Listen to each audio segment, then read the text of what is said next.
Hey everybody, it's Mitch, and welcome to my next video. Today we have got another Dungeons & Dragons 3.5 video, and today we're going to be doing a build that I like to call the Uber Monk. Now, this build is quite the interesting one. So, basically what it is it's a monk that hits extra hard and still gains all the best features of the monk. So, what it's going to do is you're going to first start out taking 5 levels of monk, and you're going to take a few feats to make sure you can get into Tattooed Monk. That's a little bit of a cost, but very worth it. Initially, you're just going to take 2 levels of Tattooed Monk, and you're going to get the Ocean Tattoo, which may not sound worth it, considering you just took the Endurance feat, and you also took the, which isn't a great feat, and you also took the Improved Grapple feat, which again, not the best. I personally recommend taking the feat over actually choosing it over unarmed strike, or not unarmed strike, stunning fist. But you can go either way on that. Then what I would do after you take the Ocean Tattoo is switch over, and depending on if you have the feats to do it or not, it might be kind of hard. You jump in and you go Fist of the Forest, which has a number of downsides, and the main ones of that being with this build, one of the big downsides is it isn't technically a monk prestige class, so therefore you can never take monk again, but you can still, I believe, take monk prestige classes, since they don't actually explicitly say that you can't continue on with them like the monk can. And you generally can freely go between them. So that's something. Now, once you have your 3 levels of Fist of the Forest, so by now you're level 10, then you're going to want to take 10 levels of Fist of Zokin. Now, if you don't have the feats right away, you can, take Fist of Zokin first and then jump into Fist of the Forest later. If you're starved for feats, that's definitely an option. One of the reasons, and then of course once you're done with that and you hit Epic, start going back into Tattooed Monk, grab those other 8 levels. So some of those tattoos are pretty useful. Now, the reason why I wanted you to, well, there's a few reasons why I said to get that, to go Tattooed Monk first. One, Tattooed Monk you can go into a level earlier, so that's one less level of monk you have to take, and you can start prestige classing quicker. Another reason is that Ocean Tattoo, which I know I'm making a big deal about, and there's a reason for that. That's because Fist of the Forest has a downside called Primal Living, where they have to sleep outside. They're not allowed to sleep indoors, and they're not allowed to buy food. They have to live primally. But the Ocean Tattoo makes it so you don't need to eat or sleep or drink. The drinking is a little bit irrelevant for this, although nice. But basically, it takes away that downside of the primal living. Because, okay, yeah, you have problems if you sleep indoors. Well, you don't need to sleep at all, so that solves that one. And you have problems buying food. Well, you don't need to eat. So you therefore don't have to hunt or sleep outside, because you just don't need to hunt. You just don't need to eat or sleep. So it really, really curtails the downsides of Fist of the Forest. Something they probably weren't thinking about when they made the Prestige class. But hey, it's a good exploit right there. Now, another thing with Fist of the Forest, it gives a lot of benefits. Like it's going to give you, speed bonus of the monk. Now, Fist of the Forest doesn't, but it does give you a 10-foot speed bonus, and it is only a 3-level prestige class. So it will keep pace, and actually, if you don't take the full 3 levels, then you'll actually end up a little bit ahead, which is kind of nice. Which isn't a terrible way to do it.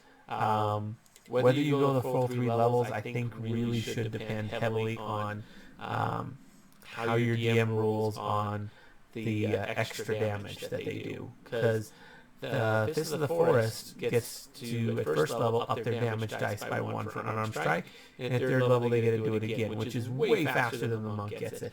And it does follow the same rules as the monk on the table. Now, if you are, going into epic levels and stuff, or even if you don't go into epic levels, it would technically push you past the table, like right on off to. If the DM captures that epic, it puts it 1 over, but if it doesn't, then it pushes it 2 over the table to, instead of 2d10 to who knows what. The table doesn't really say. I would say the next one would be 2d12, and then maybe like 3d8 after that. So yeah, that's what I would put after that is actually no, probably 3d10. It gets a little crazy after that because 3d8 is significantly more than 2d10, 2d12. So yeah.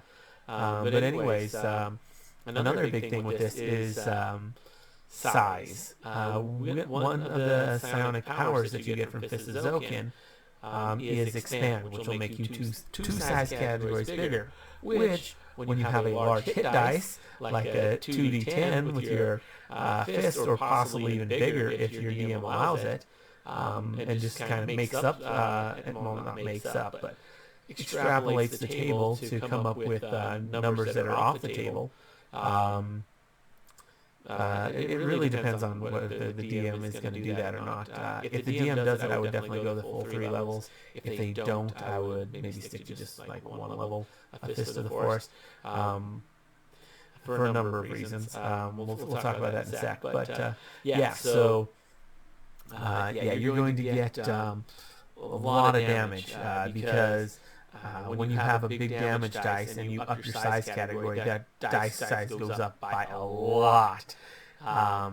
If you're normally medium size, but expand yourself to huge, because expand can jump you up 2 size categories.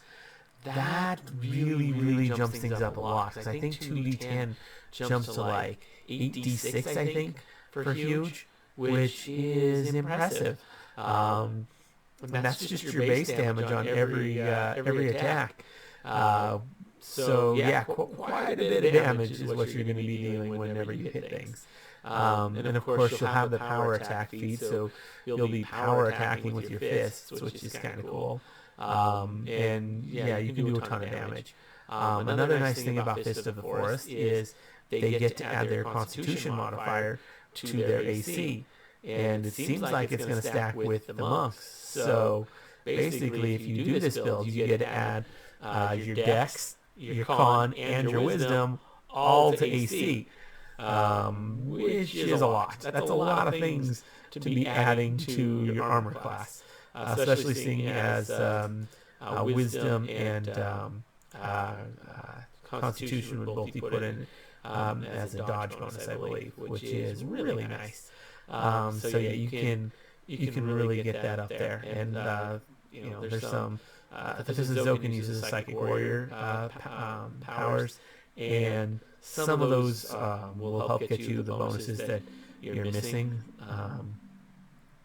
So yeah, in addition to that, you can also take that Vow of Poverty, which can really add on a bunch of stuff to this. It also makes it so you won't need to breathe, which is kind of cool.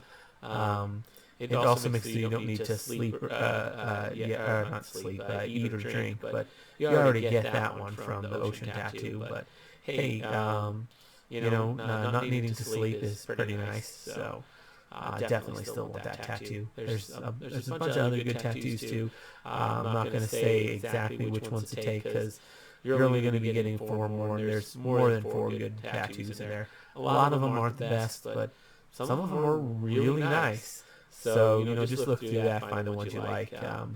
And yeah, you'll be hitting crazy hard. Your AC is going to be insane. Your speed is going to be really fast. You're just going to have that same monk speed, maybe a little bit faster because Fist of the Forest will give you a little bit of a boost. On top of that, the Fist of the Forest is an untyped boost versus the monks, so it would be affected by haste and stuff. So there's that. But yeah, it's it's definitely a good build. It'll get you around things really fast, fast as you would with the monk, but gives you a lot more oomph to your attacks. Quite a bit more oomph, in all honesty. So that's basically the build in a nutshell. Leave your comments down below and let me know what you guys think of the build. If you enjoyed the video, consider giving it a like. Maybe subscribe to the channel for more videos just like this. As always, and ring that notification bell because YouTube is terrible about that. But anyways, as always, I'm Mitch, and I'll be seeing you.